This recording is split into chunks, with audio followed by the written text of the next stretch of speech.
ನಮಸ್ಕಾರ ಎಲ್ಲರಿಗೂ.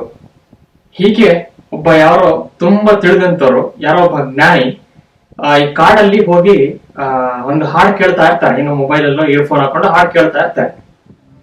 ಹೀಗೆ ಆಕಾಶ ನೋಡ್ತಾ ಒಂದು ಮರದ ಕೆಳಗೆ ಮಲ್ಕೊಂಡು ಹಾಡು ಕೇಳ್ತಾ ಇರ್ತಾರೆ ಆ ಜ್ಞಾನಿ. ಹಂಗೆ ನಡೀತಾ ಇರುವಾಗ ಒಬ್ಬ ಮರ ಕಡಿಯೋನು ಬರ್ತಾನೆ ಅಲ್ಲಿ ಆ ಕಾಡಿಗೆ. ಮರ ಕಡಿಯೋನು ಬಂದ್ಬಿಟ್ಟು ಚೆಕ್ ಮಾಡ್ತಾ ಇರ್ತಾನೆ, ಯಾವ ಮರವನ್ನ ಕಡಿಬೇಕು, ಯಾವ್ದು ಚೆನ್ನಾಗಿದೆ, ಯಾವ್ದು ನಂಗೆ ಬೇಕು ಅಂತೆಲ್ಲ ನೋಡ್ತಾ ಇರ್ತಾನೆ.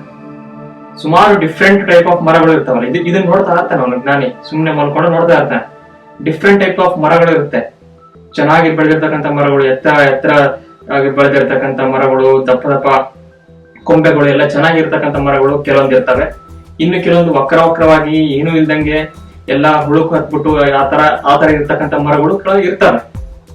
ಅವನು ಚೆನ್ನಾಗಿರ್ತಕ್ಕಂಥ ಮರನ ಮಾತ್ರ ಅವನು ಕಡ್ಕೊಂಡು ಮುಂದೆ ಹೋಗ್ತಾ ಇರ್ತಾನೆ. ಅವಾಗ ಜ್ಞಾನಿ ಕೇಳ್ತಾರೆ, ಸ್ವಲ್ಪ ನಿಲ್ಲು ಇಲ್ಲಿ ಅಂತ. ಅವನು ಏನ್ ಬೇಕಾಯ್ತು ನಿಮಗೆ ಅಂತ, ನೀನು ಯಾಕೆ ಇಲ್ಲಿ ಬಂದಿದ್ದೀಯ ಅಂತ ಕೇಳ್ತಾರೆ. ನನಗೆ ಕಡೆಗಳು ಬೇಕಿತ್ತು, ಅದಕ್ಕೆ ಮರ ಕಡಿಯಕ್ ಬಂದಿದ್ದೀನಿ, ಇಲ್ಲಿ ನಂಗೆ ಸಿಕ್ತು, ಅದಕ್ಕೆ ಹೋಗ್ತಾ ಇದ್ದೀನಿ ಮುಂದೆ ಅಂತ. ಅವಾಗ ನೀ ಎಲ್ಲ ಮರನ ಕಡಿಲಿಲ್ಲ, ಬರೀ ಚೆನ್ನಾಗಿರೋದಷ್ಟೇ ಕಡ್ದಿದ್ಯಾ? ಅಲ್ಲಿ ನೋಡು, ಒಂದು ವಕ್ರವಾಗಿರೋ ಮರ ಹಾಗೆ ನಿಂತಿದೆ, ಒಣಗೋಗಿರೋ ಮರ, ಅದು ಏನ್ ಮಾಡಿದೆ, ಅದನ್ನ ಯಾಕೆ ನೀನ್ ತಗೊಂಡೋಗ್ಲಿಲ್ಲ ಅಂತ ಕೇಳ್ತಾನೆ. ಅದನ್ನ ತಗೊಂಡ್ರೆ ಏನು ಉಪಯೋಗ ಆಗುತ್ತೆ, ಅದು ಏನು ಯೂಸ್ ಇಲ್ಲ, ಅಂತ ಕ್ವಾಲಿಟಿ ಇಲ್ಲ, ಹಂಗೆ ಹಿಂಗೆ ಅಂತ ಏನೋ ಹೇಳ್ತಾನೆ. ಆಯ್ತು ನೀನ್ ಹೋಗಂತ ಅವನ್ನ ಕಳಿಸ್ತಾರೆ. ಅವನ್ನ ಕಳ್ಸಿದ್ಮೇಲೆ ಯೋಚನೆ ಮಾಡ್ತಾರೆ ಆ ಜ್ಞಾನಿ. ಅಂದ್ರೆ ಇಲ್ಲಿ ಕಾಡಲ್ಲಿ ಎಷ್ಟೊಂದು ಡಿಫ್ರೆಂಟ್ ಟೈಪ್ ಆಫ್ ಮರಗಳಿದಾವೆ. ನಿನ್ನೆ ಇವತ್ತು ಇಷ್ಟು ಚೆನ್ನಾಗಿದೆ ಮರ, ಇಷ್ಟು ದಪ್ಪವಾಗಿ ಕಾಂಡ ಎಲ್ಲ ಇದೆ, ಹಾಗೆಲ್ಲ ಇದೆ ಅಂತೇಳಿ ಅನ್ಸ್ಕೊಂಡ ಮರ ಇವತ್ತು ಸತ್ತು ಹೋಗ್ಬಿಟ್ಟಿದೆ. ಯಾಕಂದ್ರೆ ಅವನು ಕಡ್ಕೊಂಡು ಹೋಗ್ಬಿಟ್ಟಿದ್ದಾನೆ. ನಿನ್ನೆ ಎಲ್ಲರೂ ಹೊಗಳ್ತಾ ಇದ್ದ ಮರ, ಯಾವ್ದು ಯೂಸ್ ಇಲ್ಲ ಅಂತ ಹೇಳಿ ಯಾರೋ ನೋಡ್ತಾ ಇರ್ತಕ್ಕಂಥ ಮರ ಇವತ್ತು ಬದುಕಿದೆ. ಅಂದ್ರೆ ಇದು ಎಷ್ಟೋ ದಿನಗಳಿಂದ ಕೂಡ ಹಿಂಗೆ ಇದೆ. ಇದನ್ನ ಯಾರು ಮುಟ್ತಾನೂ ಇಲ್ಲ, ಅದಕ್ಕೇನು ಆಗ್ತಾನೂ ಇಲ್ಲ. ಅಂದ್ರೆ ಇಲ್ಲಿ ಲಾಂಗೆಸ್ಟ್ ಆಗಿ ಸರಳವಾಗ್ತಕ್ಕಂಥ ಮರ, ಲಾಂಗೆಸ್ಟ್ ಆಗಿ ಬದುಕಕ್ಕಂತ ಮರ ಏನು ಯೂಸ್ ಇಲ್ಲ ಅಂತ ಯಾರು ಅನ್ಕೊಂಡಿದಾರೋ ಅದು. ಸೊ ಇದು ಯಾಕೆ ಕತೆ ಹೇಳಿದೆ ಅಂತಂದ್ರೆ, ಇದೇ ತರ ಲೈಫ್ ಅಲ್ಲಿ ಎಷ್ಟೋ ಜನರು ನನ್ನ ಲೈಫ್ ಏನು ಯೂಸ್ ಇಲ್ಲ, ಅಥವಾ ನಾನು ತುಂಬಾ ಪ್ರಾಮುಖ್ಯತೆ ಇಲ್ಲ ನನ್ನ ಲೈಫಿಗೆ, ನಾನು ಅಷ್ಟೊಂದು ಇಂಪಾರ್ಟೆಂಟ್ ಅಲ್ಲ, ನಾನ್ ಮಾಡೋ ಕೆಲಸಗಳು ಇಂಪಾರ್ಟೆಂಟ್ ಅಲ್ಲ, ಈ ತರ ಎಲ್ಲ ಅನ್ಕೊಂಡು ಸುಮ್ನೆ ಕಾಲ ಹರಣ ಮಾಡ್ತಾ ಇರ್ತಾರೆ. ಇನ್ನು ಕೆಲವೊಬ್ರು ನಾನ್ ಮಾಡ್ತಿರ್ತದ ಗ್ರೇಟು, ನಾನು ಯಾವತ್ತಿಗೂ ಗ್ರೇಟ್ ಇದೀನಿ, ನನ್ನ ಪೊಸಿಷನ್ ಗ್ರೇಟ್ ಇದೆ, ನಾನು ತುಂಬಾ ಸಾಧನೆ ಮಾಡ್ತಾ ಇದ್ದೀನಿ, ಹಿಂಗೆ ಅನ್ಕೊಂಡು ಹೋಗ್ತಾ ಇರ್ತಾರೆ. ಸೊ ಈ ಎರಡು ಮೆಂಟಾಲಿಟಿ ಇರ್ತಕ್ಕಂಥ ಜನರನ್ನ ಸೊಸೈಟಿಲಿ ನೋಡ್ತೀವಿ. ಆದ್ರೆ ಇಲ್ಲಿ ಏನು ಇಲ್ಲ ಅನ್ನೋದು ನಿಜವಾಗ್ಲೂ ನಮ್ಮ ಮೆಂಟಲ್ ಸ್ಟೇಟ್, ಅಥವಾ ನಿಜವಾಗ್ಲೂ ಕೆಲವೊಬ್ರು ಲೈಫ್ ಏನು ಇರಲ್ವಾ ಅಂತೇಳಿ ಯೋಚನೆ ಮಾಡಿದ್ರೆ ಕೆಲವೊಬ್ರು ಲೈಫ್ ಏನು ಇಲ್ಲ ಅನ್ನೋದು ಒಂದು ಸುಳ್ಳು ಅಂತ ಗೊತ್ತಾಗತ್ತೆ. ಯಾಕೆ ಅಂತಂದ್ರೆ ಎಲ್ಲರ ಲೈಫಲ್ಲೂ ಅವರಿಗೆ ಆದಂತ ಒಂದು ಕ್ವಾಲಿಟಿ ಇರುತ್ತೆ, ಅವರಿಗೆ ಆದಂತ ಒಂದು ಸ್ಕಿಲ್ ಇರುತ್ತೆ.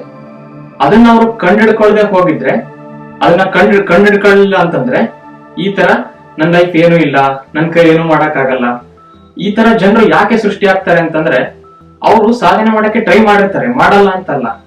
ಅವರು ಸಾಧನೆ ಮಾಡಿದವ್ರನ್ನು ನೋಡಿರ್ತಾರೆ, ಸೊಸೈಟಿಲಿ ತುಂಬಾ ಹೈ ಲೆವೆಲ್ ಹೋದವ್ರನ್ನು ನೋಡಿರ್ತಾರೆ.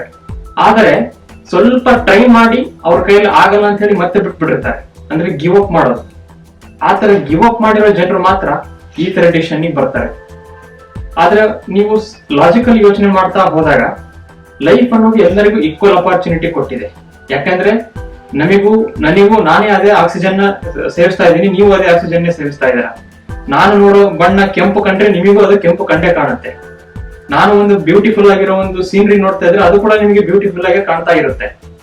ಬೇಸಿಕಲಿ ಇಲ್ಲಿ ಯಾರಿಗೂ ಮೋಸ ಆಗಿಲ್ಲ, ಯಾರಿಗೂ ಅನ್ಇಕ್ವಲ್ ಅಥವಾ ಇದು ಕಡಿಮೆ ಅಂತ ಹೇಳಿ ನೇಚರ್ ಇಂದ, ಯೂನಿವರ್ಸ್ ಇಂದ ಯಾರಿಗೂ ಸಿಕ್ಕಿಲ್ಲ.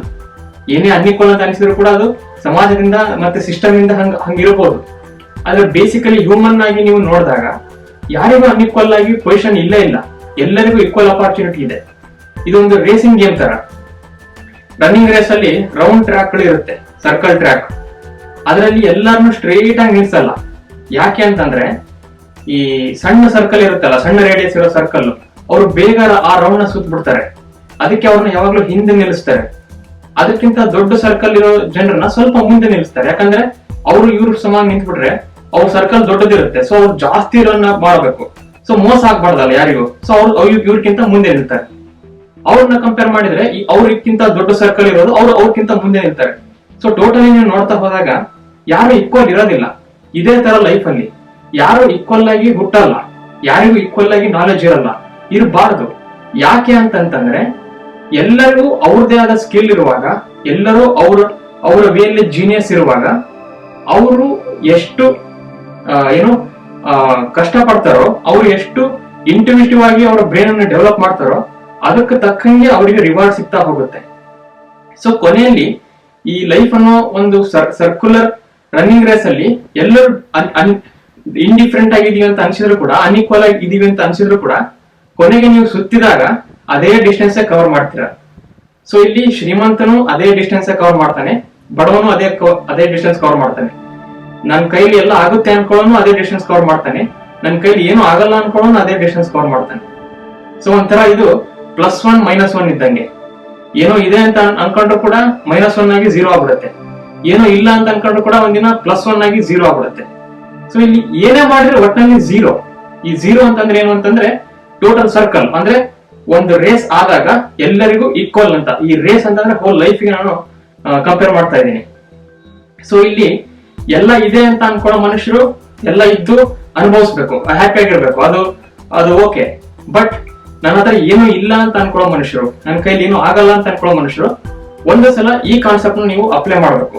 ಏನು ಅಂತಂದ್ರೆ ರನ್ನಿಂಗ್ ರೇಸ್ ಅಲ್ಲಿ, ಸರ್ಕ್ಯುಲರ್ ಟ್ರ್ಯಾಕ್ ಅಲ್ಲಿ ನನ್ನನ್ನ ಇವ್ರ ತರ ನಿಲ್ಸಿಲ್ಲ. ಯಾರು ನಿಲ್ಸಿಲ್ಲ ನನಗೆ ಗೊತ್ತಿಲ್ಲ. ಅದು ಮೇ ಬಿ ಲೈಫ್ ಇರ್ಬೋದು, ಯೂನಿವರ್ಸ್ ಇರ್ಬೋದು, ಅಥವಾ ನಾವೇ ಇರ್ಬೋದು, ಯಾರೇ ಇರ್ಬೋದು. ಈ ಅನ್ಫೇರ್ ಅನ್ನೋದು ಲೈಫ್ ಅಲ್ಲಿ ಇರೋದಿಲ್ಲ. ಎಲ್ಲರಿಗೂ ಫೇರ್ ಆಗೇ ಇರುತ್ತೆ, ಎಲ್ಲರಿಗೂ ಸಮಪಾಲಾಗೇ ಇರುತ್ತೆ. ಎಂಥ ಕಷ್ಟದ ಸಿಚುವೇಶನ್ ಇರಲಿ, ಇದು ನನಗೆ ಲೈಫ್ ಮೋಸ ಮಾಡಿತ್ತು, ನನಗೆ ದೇವರು ಮೋಸ ಮಾಡಿದ್ರು, ಈ ತರ ಸಾಧ್ಯನೇ ಇಲ್ಲ. ಯಾಕೆ ಅಂತಂದ್ರೆ ಈ ಅನ್ಇಕ್ವಾಲಿಟಿ ಅನ್ನೋದೇನಿದೆ ಇದೇ ಬ್ಯೂಟಿ, ಈ ಇಂಪರ್ಫೆಕ್ಷನ್ ಅನ್ನೋದೇನಿದೆ ಇದೇ ಬ್ಯೂಟಿ. ಇದು ಯಾಕೆ ಆಗುತ್ತೆ, ಯಾಕೆ ನನಗೆ ಈ ತರ ಆಗುತ್ತೆ ಅಂತ ಹೇಳಿ ಯೋಚನೆ ಮಾಡದೇ ಇರೋ ಮನುಷ್ಯರು ಮಾತ್ರ ನನ್ನ ಕೈಲೇನೂ ಆಗಲ್ಲ, ನನಗೆ ಯಾಕೆ ಹಿಂಗಾಯ್ತು, ಯಾವಾಗಲೂ ನನಗೆ ಈ ತರ ಆಗುತ್ತೆ, ಬೇರೆಯವರಿಗೆಲ್ಲ ಒಳ್ಳೇದಾಗುತ್ತೆ, ನನಗೆ ಕೆಟ್ಟದಾಗುತ್ತೆ, ಈ ತರ ಅನ್ಕೊಳ್ತಾ ಹೋಗ್ತಾರೆ. ಸೊ ಆದ್ದರಿಂದ ಈ ಇಂಪರ್ಫೆಕ್ಷನ್ ಮತ್ತೆ ಈ ಅನ್ಇಕ್ವಾಲಿಟಿ ಬಂದಾಗ ಇದನ್ನ ಯೂಸ್ ಮಾಡಿ ನಾನು ಹೆಂಗೆ ಮುಂದಕ್ಕೆ ಹೋಗ್ಬೇಕು ಅನ್ನೋದನ್ನ ಯೋಚನೆ ಮಾಡಬೇಕು.